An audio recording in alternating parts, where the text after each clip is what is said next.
ಯಾವ್ದು ಬಂದಿದೆ, 8 of cups ಬಂದಿದೆ. ಸೊ 8 ಆಫ್ ಕಪ್ಸ್ ಬಂದಿದೆ ಅಂದರೆ ನಿಮ್ಮ ಎನರ್ಜಿಯಲ್ಲಿ ಈಗ ಯಾವುದೇ ರೀತಿಯ ಸಮಾಧಾನ ಇಲ್ಲ, ಅಸಮಾಧಾನ ಇದೆ, ಬೇಜಾರಿದೆ, ಮಿಸ್ಅಂಡರ್ಸ್ಟ್ಯಾಂಡಿಂಗ್ಸ್ಗಳಿದೆ, ಸ್ಟಾಗ್ನೇಷನ್ ಅಲ್ಲಿ ಇರುವಂತಹದ್ದು ನಿಮ್ಮ ಲವ್ ಲೈಫಿನಲ್ಲಿ ಕಾಣಿಸ್ತಾ ಇದೆ. ಏನು ಬೇಡಪ್ಪ ಅನ್ನುವಂತಹದ್ದು ಮುಂದೆ ಹೋಗ್ತಾ ಇರುವಂತಹದ್ದು ಕಾರ್ಡಿನಲ್ಲಿ ರೆಪ್ರೆಸೆಂಟ್ ಆಗ್ತದೆ. ನೋಡಿ, ಬೇಡ ಅನ್ನುವಂತಹ ಆಲೋಚನೆಯನ್ನು ಮಾಡಿ ನಿಮ್ಮ ಲವ್ ಲೈಫಿನ ವಿಚಾರದಿಂದ ಮುಂದೆ ಹೋಗ್ತಾ ಇರುವಂತಹದ್ದು ರೆಪ್ರೆಸೆಂಟ್ ಆಗ್ತಾ ಇದೆ. ಸೊ ಕೆಲವೊಬ್ಬರಿಗೆ ಈಗ ಆಲ್ರೆಡಿ ಕೆಲವೊಬ್ಬರಿಗೆ ಲವ್ ಲೈಫಿನ ವಿಚಾರದಲ್ಲಿ ಎಂಡಿಂಗ್ ಅನ್ನ ರೆಪ್ರೆಸೆಂಟ್ ಮಾಡಿದೆ. ಅಂದ್ರೆ ಲವ್ ಬ್ರೇಕಪ್ ಆಗಿರುವಂತಹದ್ದು ರೆಪ್ರೆಸೆಂಟ್ ಆಗ್ತಾ ಇದೆ. ಈಗ ಆಲ್ರೆಡಿ ನಿಮಗೆ ಲವ್ ಲೈಫಿನ ವಿಚಾರದಲ್ಲಿ ಕೆಲವೊಂದು ಬ್ರೇಕಪ್ಸ್ ಗಳಾಗಿರುವಂತದ್ದು ರೆಪ್ರೆಸೆಂಟ್ ಆಗ್ತಾ ಇದೆ. ಮೇ ಬಿ ನೀವಿಬ್ರು ಮಾತಾಡ್ತಾ ಇಲ್ಲ ಇರ್ಬೋದು, ನಿಮ್ಮ ಪರ್ಸನ್ನಿನ ಜೊತೆಯಲ್ಲಿ ನೀವಿಬ್ರು ಕೂಡ ಮಾತಾಡ್ತಾ ಇಲ್ಲ, ಅಸಮಾಧಾನದಿಂದ ನಿಮ್ಮ ಲವ್ ಲೈಫಿನ ವಿಚಾರದಲ್ಲಿ ರೆಪ್ರೆಸೆಂಟ್ ಆಗ್ತಾ ಇರೋದು. ಸೊ ಕಾರ್ಡ್ಗಳನ್ನ ನೋಡೋಣ. So king of wands, sun card and 7 of cups ಬಂದಿದೆ. ಸೊ ನಿಮ್ಮ ರೀಡಿಂಗ್ ನಾನು ಏನ್ ಮಾಡ್ತಾ ಇದ್ದೀನಿ, ಪಾಸ್ಟ್, ಪ್ರೆಸೆಂಟ್, ಫ್ಯೂಚರಿನ ಇಮಿಡಿಯೇಟ್ ಫ್ಯೂಚರಿನ ಬಗ್ಗೆ, ಪಾಸ್ಟ್, ಪ್ರೆಸೆಂಟ್ ಅಂಡ್ ಇಮಿಡಿಯೇಟ್ ಫ್ಯೂಚರ್ನ ಬಗ್ಗೆ ತಗೊಳ್ಳುವಾಗ ನಿಮಗೆ ಪಾಸ್ಟಿನಲ್ಲಿ, ನಿಮ್ಮ ಲವ್ ಲೈಫಿನ ವಿಚಾರದಲ್ಲಿ ಪಾಸ್ಟಿನಲ್ಲಿ ಚಾರ್ಮಿಂಗ್ ಇಂದ, ಬಹಳ ಉತ್ಸಾಹದಿಂದ, ಒಂದು ರೀತಿಯ ಬಹಳಷ್ಟು ಕುತೂಹಲದಿಂದ, ಕ್ಯೂರಿಯಾಸಿಟಿಯಿಂದ ಏನೋ ಪಾಸಿಟಿವ್ ಇದೆ ಅನ್ನುವಂತಹ ರೀತಿಯಲ್ಲಿ ನೀವು ಲವ್ ಲೈಫಿನ ವಿಚಾರದಲ್ಲಿ ಮುಂದೆ ಬಂದಿರುವಂತಹದ್ದು ರೆಪ್ರೆಸೆಂಟ್ ಆಗ್ತಾ ಇದೆ. ಸೊ ಆದರೆ ಬರೀ ಅದು ಇಲ್ಯೂಷನ್ ಅನ್ನೋದು ನೀವು ಗಮನಿಸಿಲ್ಲ. ನಿಮ್ಮ ಲವ್ ಲೈಫಿನ ವಿಚಾರದಲ್ಲಿ ಜಸ್ಟ್ ಇಲ್ಯೂಷನ್ಸ್ ಅನ್ನ ರೆಪ್ರೆಸೆಂಟ್ ಮಾಡ್ತಾ ಇದೆ. ಬರೀ ನೀವು ಕನಸು ಕಾಣಿದ್ದು ಅದು ಹಗಲುಗನಸು ಅನ್ನುವಂತಹದ್ದು ಕೆಲವೊಬ್ಬರಿಗೆ ರೆಪ್ರೆಸೆಂಟ್ ಆಗ್ತಾ ಇದೆ. ಯಾಕೆ ಗೊತ್ತಾ? ಯಾಕೆ ಅಂದ್ರೆ ನಿಮ್ಮ ಲವ್ ಲೈಫಿನ ವಿಚಾರದಲ್ಲಿ ಕೆಲವೊಂದು ನೀವೇನ್ ಅನ್ಕೊಂಡಿದ್ರೆ, ನಮಗೆ ಬೇಕಾದಷ್ಟು ಆಪ್ಷನ್ಸ್ಗಳಿದೆ, ಹಾಗೆ ಮಾಡ್ಬೋದು, ಹೀಗೆ ಮಾಡ್ಬೋದು, ಹಿಂಗಿರ್ಬೋದು, ಹಂಗಿರ್ಬೋದು ಅನ್ನುವಂತಹ ಬೇಕಾದಷ್ಟು ಕನಸುಗಳನ್ನ ಕಂಡಿದ್ರಿ. ಅದೆಲ್ಲ ಕೂಡ ಜಸ್ಟ್ ಹಗಲುಗನಸು. ಓಕೆನಾ? ಒಂದು ರೀತಿಯ ಭ್ರಮೆ. ಬಹಳಷ್ಟು ಧೈರ್ಯದಿಂದ ನೀವು ಪಾಸಿಟಿವ್ ಚೇಂಜಸ್ ಗಳಿದೆ ಅನ್ನುವಂತಹ ಆಲೋಚನೆಯನ್ನ ಮಾಡಿ ನೀವು ಫಿನಲ್ಲಿ ಮುಂದೆ ಹೋಗಿರುವಂತಹದ್ದು ರೆಪ್ರೆಸೆಂಟ್ ಆಗ್ತಾ ಇದೆ. ಸೊ ಕೆಲವೊಂದು ರೀತಿಯ ಆಪ್ಷನ್ಸ್ ಗಳನ್ನ ನಿಮ್ಮಲ್ಲಿ ಇಟ್ಕೊಂಡು, ಆಸೆಗಳನ್ನ ಇಟ್ಕೊಂಡು ನೀವು ಲವ್ ಲೈಫಿನಲ್ಲಿ ನಿಯರ್ ಪಾಸ್ಟಿನಲ್ಲಿ ನೀವು ಮುಂದೆ ಹೋಗಿರುವಂತಹದ್ದು ರೆಪ್ರೆಸೆಂಟ್ ಆಗ್ತದೆ. ಆದ್ರೆ ಅಟ್ ಪ್ರೆಸೆಂಟಿನಲ್ಲಿ ನಿಮಗೆ ಬಂದಿರುವಂತಹದ್ದು ಯಾವುದು? 5 of cups, 7 of pentacles and king of cups. ಏನ್ ಬಂದಿದೆ? 5 ಆಫ್ ಕಪ್ಸ್. 5 ಆಫ್ ಕಪ್ಸ್ ಏನಾಗಿದೆ? ಫೇಲ್ಯೂರ್ಸ್ ಆಗಿದೆ, ಅಳ್ತಾ ಇದ್ದೀರಾ, ಸಮಾಧಾನ ಇಲ್ಲ, ಖುಷಿ ಇಲ್ಲ, ಕಹಿ ಅನುಭವಗಳು ನಿಮ್ಮ ಲವ್ ಲೈಫಿನ ವಿಚಾರದಲ್ಲಿ ಆಗಿರುವಂತಹದ್ದು ಅಟ್ ಪ್ರೆಸೆಂಟಿನಲ್ಲಿ ರೆಪ್ರೆಸೆಂಟ್ ಆಗ್ತಾ ಇದೆ. ಯಾಕೋ ನಿಮ್ಮ ಲವ್ ಲೈಫಿನ ವಿಚಾರದಲ್ಲಿ ತುಂಬಾ ಬೇಜಾರುಗಳನ್ನ ನಿಮಗೆ ರೆಪ್ರೆಸೆಂಟ್ ಆಗಿದೆ. ಸೊ ಸೆಕೆಂಡ್ ಕಾರ್ಡ್ ಅಲ್ಲೂ ಕೂಡ 7 ಆಫ್ ಪ್ಯಾಂಟಿಕಲ್ಸ್ ಬಂದಿದೆ. Period of contemplation. ನಿಮ್ಮ ಲವ್ ಲೈಫಿನ ವಿಚಾರದಲ್ಲಿ ನೀವು ಆಲೋಚನೆಯನ್ನ ಮಾಡ್ತಾ ಇರುವಂತದ್ದು ರೆಪ್ರೆಸೆಂಟ್ ಆಗ್ತಾ ಇದೆ. ಯಾಕಂದ್ರೆ ನಿಮ್ಮ ಲವ್ ಲೈಫಿನ ವಿಚಾರದಲ್ಲಿ ಯಾವುದೇ ರೀತಿಯ ಮುಂದುವರಿಕೆಗಳಿಲ್ಲ. ಸ್ಟಾಗ್ನೇಷನ್ ಅನ್ನ ರೆಪ್ರೆಸೆಂಟ್ ಮಾಡ್ತಾ ಇದೆ. ಬಾಟಮ್ ಆಫ್ ದ ಡೆಕ್ ಅಲ್ಲೂ ಸ್ಟಾಗ್ನೇಷನ್ ರೆಪ್ರೆಸೆಂಟ್ ಮಾಡ್ತಾ ಇದೆ. ಇಲ್ಲಿಯೂ ಕೂಡ ನಿಮ್ಗೆ ಸ್ಟಾಗ್ನೇಷನ್, ನಿಂತಲ್ಲೇ ನಿಂತಿದೆ, ಮುಂದೆ ಹೋಗ್ತಾ ಇಲ್ಲ. ಯಾಕೋ ಒಂದು ರೀತಿಯ ಮುಂದುವರಿಕೆಗಳು ಕಾಣ್ತಾ ಇಲ್ಲ.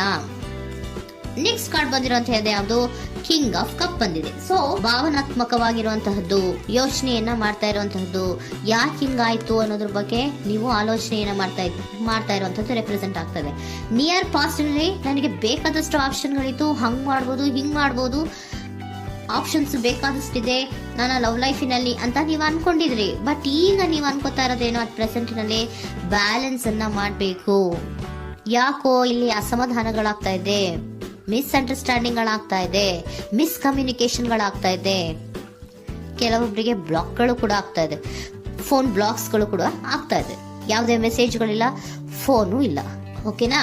ಸೊ ಆ ರೀತಿಯ ಆಲೋಚನೆಗಳಲ್ಲಿ ಮಾಡ್ತಾ ಇರುವಂತಹದ್ದು ರೆಪ್ರೆಸೆಂಟ್ ಆಗ್ತಿದೆ. ಒಂದು ರೀತಿಯ ಬ್ಯಾಲೆನ್ಸ್ ಅನ್ನ ಮಾಡಬೇಕು. ಅಟ್ ಪ್ರೆಸೆಂಟ್ನಲ್ಲಿ ಕೆಲವೊಂದು ರೀತಿಯ ಬ್ಯಾಲೆನ್ಸ್ ಅನ್ನ ಮಾಡಬೇಕು ಅನ್ನುವಂತಹ ಆಲೋಚನೆಯನ್ನ ನೀವು ಮಾಡ್ತಾ ಇರುವಂತಹದ್ದು ರೆಪ್ರೆಸೆಂಟ್ ಆಗ್ತಾ ಇದೆ. ಸೊ ಬ್ಯಾಲೆನ್ಸ್ ಅನ್ನ ಮಾಡಬೇಕು ಅನ್ನೋದನ್ನ ನೀವು ಯೋಚನೆಯನ್ನ ಮಾಡ್ತಾ ಇದ್ದೀರಾ.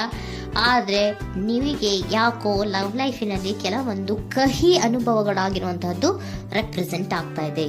ಸೊ ಇಮಿಡಿಯೇಟ್ ಫ್ಯೂಚರಿನ ಬಗ್ಗೆ ನೋಡೋದಾದ್ರೆ ಹೀಲಿಂಗ್ ಅಂಡ್ ರಿನಿವಲಿಂಗ್, ಕೆಲವೊಂದು ರೀತಿಯ ಚೇಂಜಸ್ಗಳನ್ನ ಮಾಡ್ತಾ ಇರುವಂಥದ್ದು, ಪಾಸಿಟಿವ್ ಚೇಂಜ್ ಆಗಿ ನೀವು ಬದಲಾವಣೆಗಳನ್ನ ಮಾಡ್ಕೋತಾ ಇರುವಂಥದ್ದು, ನಿಮ್ಮಲ್ಲಿ ನೀವು ಕೆಲವೊಂದು ರೀತಿಯ ಬದಲಾವಣೆಗಳನ್ನ ಮಾಡ್ಕೋತಾ ಇರುವಂಥದ್ದು ರೆಪ್ರೆಸೆಂಟ್ ಆಗ್ತಾ ಇದೆ.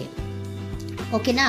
ಸೊ ನೆಕ್ಸ್ಟ್ ಕಾರ್ಡ್ ಏನ್ ಬಂದಿರುವಂತಹದ್ದು, ಕೆಲವೊಬ್ರು ಒಂದು ರೀತಿಯ ಬ್ಯಾಲೆನ್ಸ್ ಅನ್ನ ಮಾಡುವಂತಹದ್ದು, ಲವ್ ಲೈಫಿನ ವಿಚಾರದಲ್ಲಿ ಏನ್ ಈ ಕಹಿ ಅನುಭವಗಳಾಗಿತ್ತು ಅದನ್ನ ಕಮ್ಯುನಿಕೇಶನ್ಸ್ ಗಳ ಮೂಲಕ ನೀವು ಮಾತಾಡುವಂತಹದ್ದು ರೆಪ್ರೆಸೆಂಟ್ ಆಗ್ತಾ ಇದೆ. ಕಮ್ಯುನಿಕೇಶನ್ಸ್ ಗಳನ್ನ ಮಾಡಿಕೊಂಡು ನೀವಲ್ಲಿ ನಿಮ್ಮ ಲವ್ ಲೈಫಿನ ವಿಚಾರದಲ್ಲಿ ಒಂದು ಭದ್ರತೆಯನ್ನ ಮಾಡ್ಕೊಂಡ್ಬಿಡ್ತೀರಾ, ಒಂದು ಸಾಮರಸ್ಯವನ್ನ ಕೆಲವೊಬ್ರು ಮಾಡ್ಕೊಳ್ಳುವಂತಹದ್ದು ರೆಪ್ರೆಸೆಂಟ್ ಆಗ್ತಾ ಇದೆ. ಯಾಕಂದ್ರೆ ಕೆಲವೊಂದು ರೀತಿಯ ಬ್ಯಾಲೆನ್ಸ್ ಅನ್ನ ಮಾಡ್ಬೇಕು ಅಂತ ಆಲೋಚನೆಯನ್ನ ಕೆಲವೊಬ್ರು ಮಾಡ್ತಾ ಇರುವಂತಹದ್ದು, ಅಲ್ಲಿ ಟಾಕ್ಟಿವ್ ಆಗಿ ಮಾತಾಡುವಂತಹದ್ದು. ಚಿಕ್ಕಂದ್ರೇನೋ ಒಂದು ರೀತಿಯ ಹೆಸರೇ ಚೇಂಜ್ ಮಾಡ್ಬಿಡೋದು, ಅಂತ ಬಾಯಿ ಬಿಟ್ಕೊಂಡು ನೋಡ್ತಾ ಇರ್ತೀವಲ್ವಾ ಮ್ಯಾಜಿಕ್ ನ, ಹಂಗೆ ನೀವು ಕೆಲವೊಂದು ರೀತಿಯ ಮಾತಾಡಿ ನೀವು ಸರಿ ಮಾಡ್ಕೊಳ್ಳುವಂತಹದ್ದು, ಕ್ಲಿಯರ್ ಕಮ್ಯುನಿಕೇಶನ್ಸ್ ಅನ್ನ ಮಾಡ್ತಾ ಇರುವಂತಹದ್ದು, ಮತ್ತೆ ಅಲ್ಲಿ ಬ್ಯಾಲೆನ್ಸ್ ಅನ್ನ ಮಾಡಿ ನೀವು ಒಂದು ನಿಮ್ಮ ಲವ್ ಲೈಫ್ ಅನ್ನ ಒಂದು ಕಾಂಪ್ರಮೈಸ್ಗೆ ತರುವಂತಹದ್ದು, ಉಳಿಸ್ಕೊಳ್ಳುವಂತಹದ್ದು ಕೆಲವೊಬ್ಬರಿಗೆ ರೆಪ್ರೆಸೆಂಟ್ ಆಗ್ತಾ ಇದೆ. ಆದ್ರೆ ಮತ್ತೆ ಕೆಲವೊಬ್ಬರಿಗೆ ಎಂಡಿಂಗ್ ಗಳನ್ನ ರೆಪ್ರೆಸೆಂಟ್ ಮಾಡ್ತಾ ಇದೆ. ಕೆಲವೊಬ್ರು ಉಳಿಸ್ಕೊಂತೀರಾ, ಮತ್ತೆ ಕೆಲವೊಬ್ಬರಿಗೆ ಎಂಡಿಂಗ್ ಅನ್ನ ರೆಪ್ರೆಸೆಂಟ್ ಮಾಡ್ತಾ ಇದೆ. ಕೆಲವು ಪರ್ಸನ್ಗಳಿಗೆ ಮಾತ್ರ ಎಂಡಿಂಗ್ ಅನ್ನ ರೆಪ್ರೆಸೆಂಟ್ ಮಾಡ್ತಾ ಇರೋದು, ಮತ್ತೆಲ್ಲರಿಗೂ ಕೂಡ ಹೀಲಿಂಗ್ ಅನ್ನ ರಿನ್ಯೂವಲಿಂಗ್ ಮಾಡುವಂತಹದ್ದು, ಬ್ಯಾಲೆನ್ಸ್ ಅನ್ನ ಮಾಡ್ತಾ ಇರುವಂತಹದ್ದು, ಮತ್ತೆ ಕ್ಲಿಯರ್ ಕಮ್ಯುನಿಕೇಶನ್ಸ್ ಅನ್ನ ಮಾಡಿ ನೀವು ಇಮಿಡಿಯೇಟ್ ಫ್ಯೂಚರ್ ನಲ್ಲಿ ಕೆಲವು ಬದಲಾವಣೆಗಳನ್ನ ಮಾಡ್ಕೋತಾ ಇರುವಂತಹದ್ದು ರೆಪ್ರೆಸೆಂಟ್ ಆಗ್ತಾ ಇದೆ. ಸೊ ಏಂಜಲ್ ಗೈಡೆನ್ಸ್ ಏನ್ ಕೊಡ್ತಾ ಇದ್ದಾರೆ ಅಂತ ನೋಡೋಣ. ಕೆಲವೊಬ್ರು ಕಾಂಪ್ರಮೈಸ್ ಮಾಡ್ಕೋತಾ ಇದ್ದೀರಾ. So next, in the near future ಅಂದ್ರೆ ಇನ್ ಸದ್ಯದಲ್ಲೇ ನೀವು ಕೆಲವೊಬ್ರು ಏನ್ ಮಾಡ್ತೀರಾ, ಮಾತಾಡಿ ಕ್ಲಿಯರ್ ಆಗಿ ಮಾತಾಡಿ, ಅಯ್ಯೋ ಬೇಡಪ್ಪ ಇದು ಸರಿ ಹೋಗಲ್ಲ, ನಾವ್ ಹಿಂಗಿದ್ರೆ ಸರಿ ಹೋಗಲ್ಲ ಅಂತ ನೀವು ನೀಟಾಗಿ ಮಾತಾಡಿ ಅವ್ರನ್ನ ಒಂದು ರೀತಿಯ ಕನ್ವಿನ್ಸ್ ಮಾಡ್ತೀರಾ. ಸೊ ಮ್ಯಾಜಿಕ್ ಪರ್ಸನ್ ಮಾಡೋದೇನೋ ಕೆಲವೊಂದು ವಿಚಾರಗಳನ್ನ ಕನ್ವಿನ್ಸ್ ಮಾಡ್ಬಿಡ್ತಾರೆ ನಮ್ಮನ್ನ. ಹಂಗೆ ನೀವು ಕೆಲವೊಂದು ವಿಚಾರಗಳನ್ನ ಕನ್ವಿನ್ಸ್ ಮಾಡಿ ಕಾಂಪ್ರಮೈಸ್ ಅನ್ನ ಮಾಡ್ಕೊಳ್ಳುವಂತಹದ್ದು ರೆಪ್ರೆಸೆಂಟ್ ಆಗ್ತಾ ಇದೆ ಇನ್ ದ ನಿಯರ್ ಫ್ಯೂಚರ್ ಅಲ್ಲಿ. ಜಾಸ್ತಿ ದಿನ ಏನು ಇಲ್ಲ, ನೀವೇನ್ ಜಾಸ್ತಿ ದಿನ ಕಾಯುವಂತ ಅವಶ್ಯಕತೆ ಇಲ್ಲ. ಕೆಲವೊಬ್ಬರಿಗೆ ಕಾಂಪ್ರಮೈಸ್ಗಳು ಇದೆ, ಕೆಲವೊಬ್ಬರಿಗೆ ಮಾತ್ರ ಲೆಟ್ ಗೋ.